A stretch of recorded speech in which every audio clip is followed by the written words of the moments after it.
ассалому алайкум дӯстон, хуш омадем ба шабакаи мо. дар навори имрӯза оиди беҳтарин ва тозатарин хабарҳо аз ҷаҳони ММА гап мезанем. довталаб барои камарбанди UFC дар вазни ниммиёна Колби Ковингтон эълон карда гуфт, ки дар оянда нақша дорад, ки ба вазни миёна барояд ва бо чемпион Исраил Адесаня муҳориба гузаронад. биён суханҳои Ковингтонро гӯш мекунем. ман дар вазни худ бо Камару Усман меҷангам. ман камарбанди вазни ниммиёнаро соҳиб мешавам ва баъд вазн гирифта ба вазни миёна мебарам ва дар он ҷо Исраил Адесаняро мезанем, гуфтааст Ковингтон.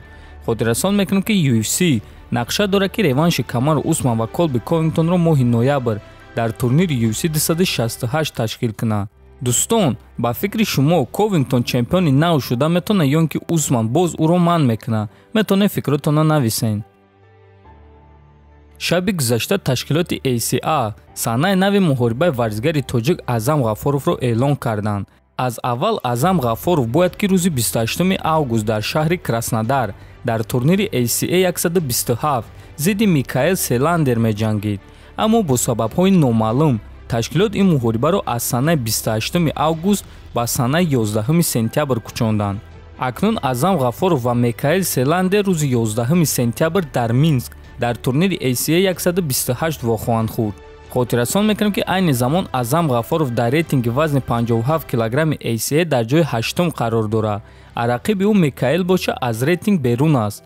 рекорди Аъзам Ғафуров аз 12 ғалаба ва 2 бохт иборат аст, а рекорди рақиби ӯ Микаэл Селандер боша 20 ғалаба ва 8 бохт. мо ба Аъзам омодагии хуби беосеб ва албатта ки ғалабаи дурахшон орзумандем. менеҷери Ислам Махачев Али Абдулазиз оиди муҳорибаи Ислам ва оиди суханҳои чемпиони пешинаи UFC Рафаэл дос Сантос, ки гуфт Ислам аз муҳорибаи 5 раунда метарса, ҷавоб дод. биён суханҳои Алиро гӯш мекунем. UFC ба мо муҳорибаи 3 раунда пешниҳод кард ва Ислам розӣ шуд. барои мо фарқ надорад, ки чанд раунд мешавад. ин чиз барои мо проблема нест. роҳбарои UFC маҳз муҳорибаи 3 раунда хостанд ва онҳо ин чизро гирифтанд. ман ба ин муҳориба ҳамчун муҳорибаи довталабӣ нигоҳ мекунам. ғолиби ин муҳориба бояд, ки барои камарбанди вазни сабук ҷанга, гуфтааст Абдулазиз. хотиррасон мекунем, ки муҳорибаи Ислам Махачев ва Рафаэл дос Сантос рӯзи 3 октябр дар Абу-Даби дар турнири UFC 267 баргузор мегардад. довталаб барои камарбанди вазни сабуки UFC Дастин Бриллиант Порье оиди муҳорибаи Ҷастин Геҷи ва Майкл Чендлер прогнози хича дод. биён суханҳои Бриллиантро гӯш мекунем. ман дар ин муҳориба ба ғалабаи Геҷи боварӣ дорам. Чендлер дар ҳимоя кардан проблема дорад. фикр мекунам, ки ӯ бисёр зарбаҳоро сар медиҳад, ки дар муҳориба зидди Ҷастин ин корро тамоман кардан лозим нест. дар вақти муҳорибаи мо Ҷастин тавонист, ки ба пойҳои ман зарари калон расонад.